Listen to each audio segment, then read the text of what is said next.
नमस्कार, आप देख रहे हैं महाशक्ति एक्सप्रेस न्यूज चैनल।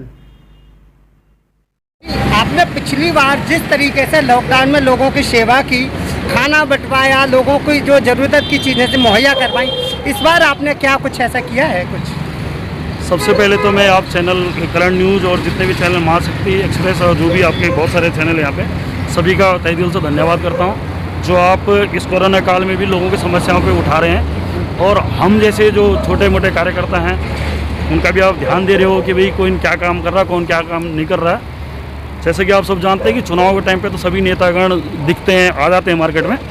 ऐसे टाइम पे मैं तो ये कहूँगा कि थोड़ा थोड़ा भी कोई सबके सब थोड़ा थोड़ा अपने अपने क्षेत्र में काम करेंगे तो कई समस्या अपने आप दूर हो जाएंगे।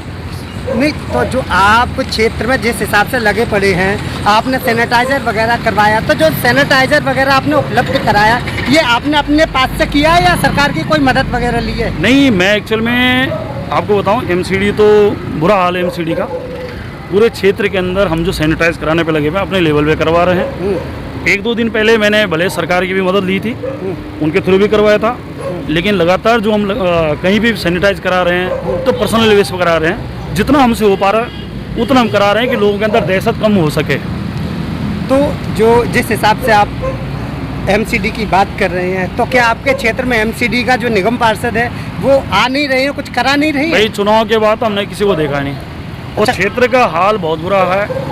कभी हम गंदगी की बात उठाते हैं तो हम देशद्रोही हो जाते हैं। उनको लगता है कि हम जो क्षेत्र के बारे में आवाज़ उठा रहे हैं हम गलत आवाज़ उठा रहे हैं, जबकि आप लोग क्षेत्र के अंदर अभी आधा राउंड मारो, मेरे साथ घूमोगे तो मैं गंदगी से लेके हर चीज़ दिखा सकता हूँ। अच्छा। लेकिन एमसीडी के अंदर बीजेपी टोटल निकम्मी हो चुकी है और एमसीडी की बस की नहीं रही। इनको तो सीधा ही के सीधा जवाब दे देना चाहिए और एक साल बाद जो चुनाव है उनको अभी करवा के इनको निपटा देना चाहिए।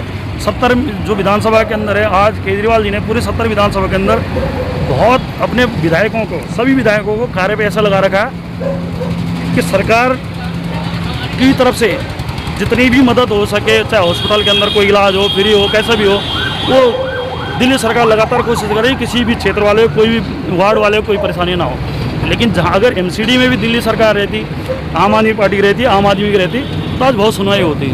आज पूरे गली गली में सैनिटाइज होता और हर जगह सैनिटाइज होता, प्रॉपर ढंग से सैनिटाइज होता। नहीं तो जिस हिसाब से एमसीडी वाले कोई काम नहीं कर रहे हैं, तो आप इसके लिए पार्षद के अलावा जो सांसद हैं या विधायक हैं उन लोगों से कुछ बोला आपने कि पार्षद नहीं आ रहे हैं? नहीं, एक्चुअल में क्या है कि एमपी का तो बड़ा क्षेत्र होता है, एमएलए की जहाँ तक बात है तो विधायक अपने लेवल पे विधानसभा में काम कर रहे हैं, लेकिन एमसीडी का जो पार्षद है उसका तो एक छोटा एरिया है।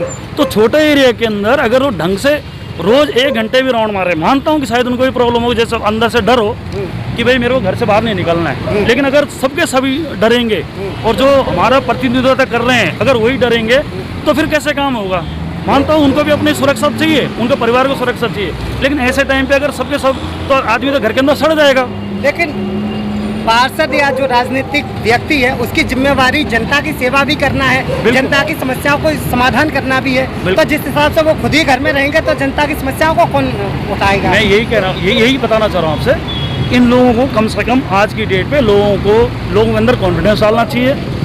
जिस तरीके से लोग बाहर अगर कोई अपने ज़रूरी काम से भी निकल रहा है तो उनको जागरूक करना चाहिए, क्या सैनिटाइज करके भी निकलना चाहिए, मास्क पहन के निकलना चाहिए, ये सब इन लोगों को गाइडलाइन एरिया के अंदर इनको देनी चाहिए। पब्लिक के बीच में 1 घंटा, आधा घंटा, 15 मिनट इनको देना चाहिए, जिससे कि लोगों के अंदर कॉन्फिडेंस बढ़े, लोग अपने परिवार के साथ कहीं अगर इमरजेंसी भी जा रहे तो वो ज़्यादा डरे नहीं, ये रहे कि अपनी सुरक्षा अपने हाथ में ज़रूर है। लेकिन जो क्षेत्र के जो प्रतिनिधित्व करते हैं इनके बोलने से ज़्यादा प्रभाव पड़ता है, ये मैं कहना चाह रहा हूँ। रावत जी, एक सवाल है कि इस समय जो कोरोना के हालात हैं वो बहुत भयावह है, लोगों की मौतें बहुत ज़्यादा हो रही हैं। पिछली बार भी इतनी ज़्यादा मौतें नहीं हुई थी जितनी इस बार हो रही हैं, तो इसके लिए आप दोषी किसको मानते हैं, केंद्र सरकार को या दिल्ली सरकार को? देखो, दिल्ली सरकार तो अपना काम कर ही रही है। दिल्ली सरकार ने तो गैस का एक कोटा भी बढ़वाने के लिए बोल दिया।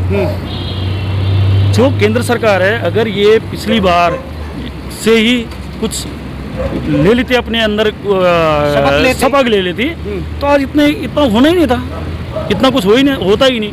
और देशों में जहाँ हम लोगों ने दवाइयाँ भेजी वो ठीक है, और हमारे जो देश दवाई बना के दे रहे हैं, हमारे देश का बुरा हाल क्यों है? क्योंकि हम लोगों ने सबक नहीं लिया। और बाकी आप इसके लिए जिम्मेदार केंद्र सरकार को मानते हैं? बिल्कुल 100% केंद्र सरकार जिम्मेवार है इसके लिए। आप जो जनता आपको देख रही है, आप उससे क्या कहेंगे इस कोरोना टाइम में?